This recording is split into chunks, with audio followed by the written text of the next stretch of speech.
We're on O'Connell Bridge, right in the middle of Dublin, where we witness what appears to be a drug deal. Drugs have become more prevalent in Ireland. According to a UN report, the country ranks 4th in the world for cocaine use per capita.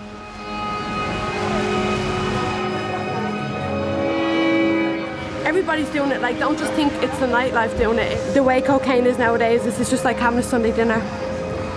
Who isn't on it? You don't know. We want to find out, how did Ireland end up here? And what's being done to change things?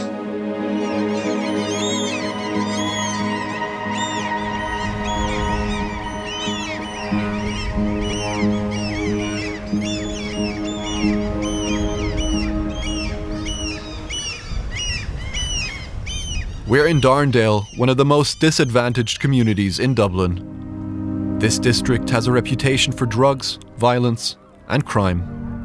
We've been advised not to walk through the area alone, so as not to put our personal safety at risk.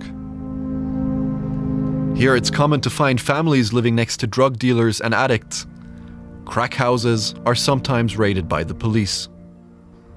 Locals tell us people come from all over to buy drugs here. Cars pull into the cul-de-sac for a few minutes, then drive away.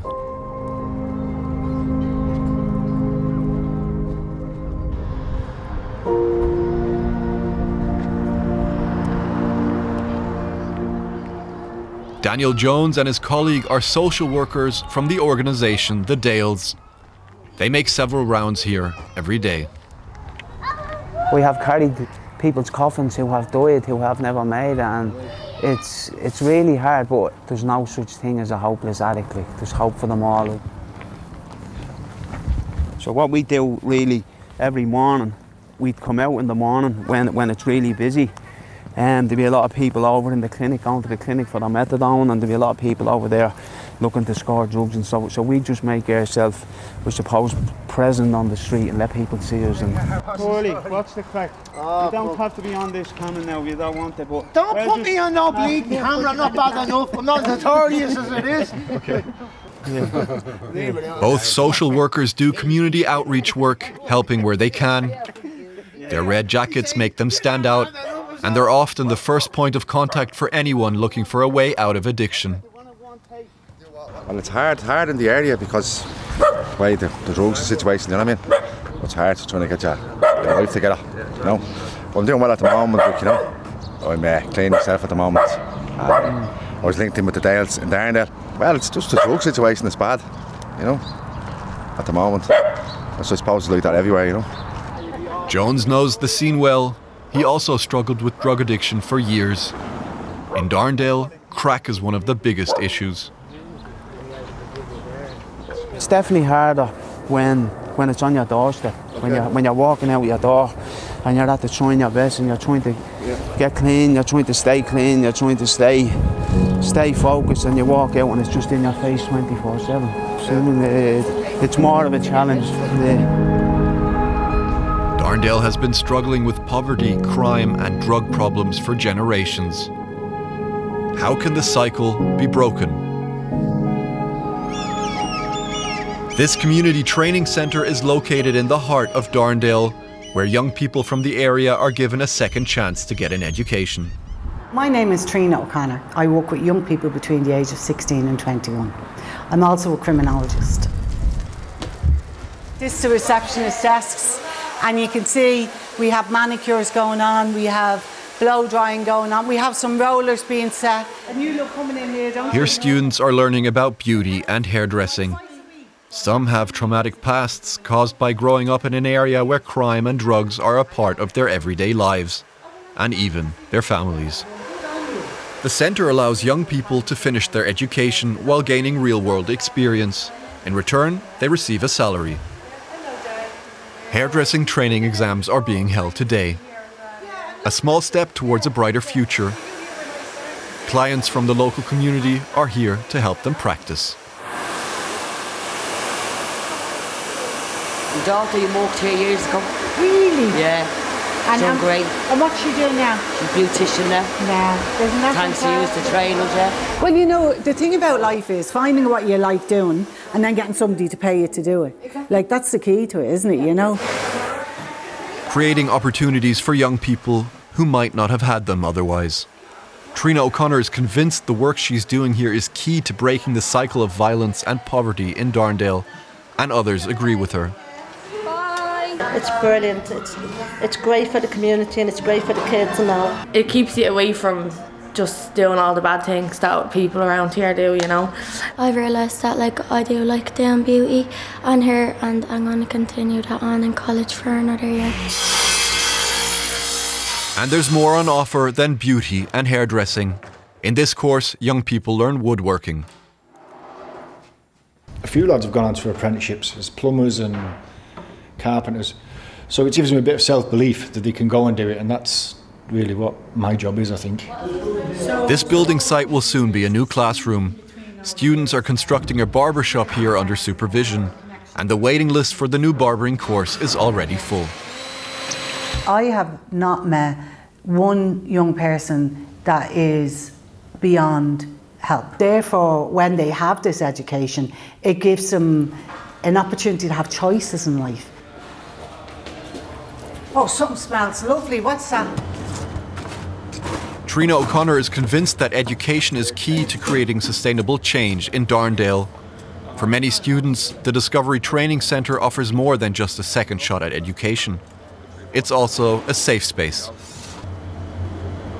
I've seen, drug addiction, violence. I've seen people running around with knives. I myself have had several encounters with guns being pulled, with knives being pulled. So the opportunity to come here and to learn something and to be took out of that hostile environment is a great opportunity because it keeps young people off the streets, it keeps them out of crime. Many people in Ireland are calling it a drug epidemic. Since 2017, the number of cocaine users in Ireland has doubled. For crack cocaine, it's increased sixfold.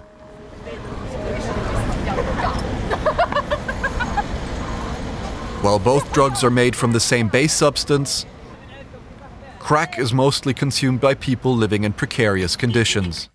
Cocaine, considered more of a party drug, is popular among Ireland's affluent middle and upper classes. There are few countries where cocaine use is as high as in Ireland. According to the UN, Ireland ranks 4th behind Australia, the Netherlands and Spain. Author and crime journalist Nicola Tallant has been observing a surge in drug use across Ireland for years. Who isn't consuming cocaine is more the question, really, because it seems to have been a drug that has traversed all age groups. It's an acceptable recreational product. But why Ireland? According to Tallant, there are a few factors. On one hand, many people have money to spend. On the other hand, deeply rooted societal traumas and alcoholism also play a role.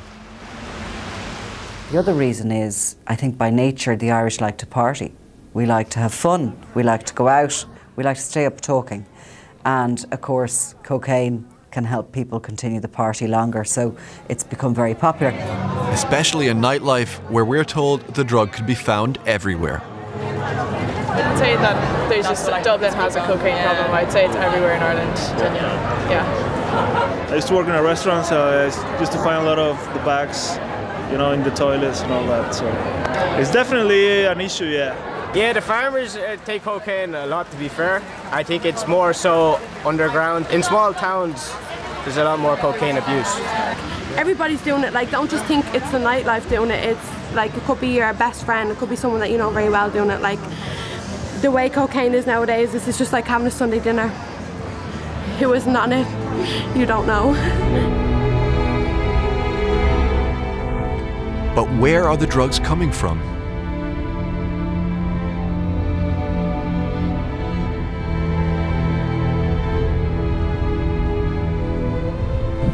If you see that your borders aren't being protected, then people will take advantage of that.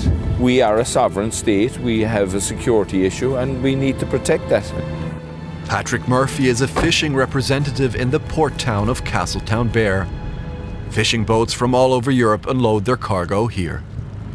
I've never seen an operation to check is there drugs coming into the harbour. We had more stringent controls for COVID than we do for narcotics. Murphy says Ireland's fishing industry is in a desperate situation. Over the course of a single year, 20% of their boats were pushed out of the market. He says the fishing industry's economic crisis also poses a safety risk. Last year, suspected drug smugglers legally purchased a boat in this harbour.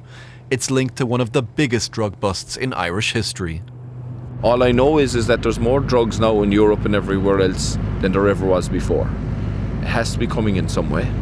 And I believe that we have a weakness in our coastline.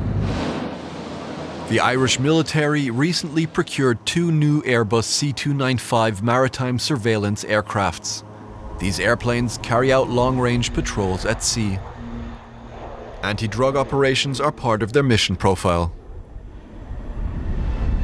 According to media reports, only 1 of 8 Irish Navy ships was operational at the beginning of the year. 1 ship responsible for patrolling nearly 1 million square kilometers of sea and 3,000 kilometers of coastline. When asked about how many ships are currently operational, the Irish military refused to comment, citing security concerns. Social worker Daniel Jones started using hard drugs at the age of 15. For over 20 years, he was trapped in a vicious cycle of drug use and crime, heading in and out of prison. Today, he wants to show people living with addiction that anyone can find a way out. It's trying to learn how to change the tape in your mind and trying to put positive thoughts into your head instead of the negative thoughts. And if you can't do that, look for support in doing it and being able to look on the brighter side, I think. Daniel has put up these posters everywhere to bring a bit of positivity and colour to Darndale.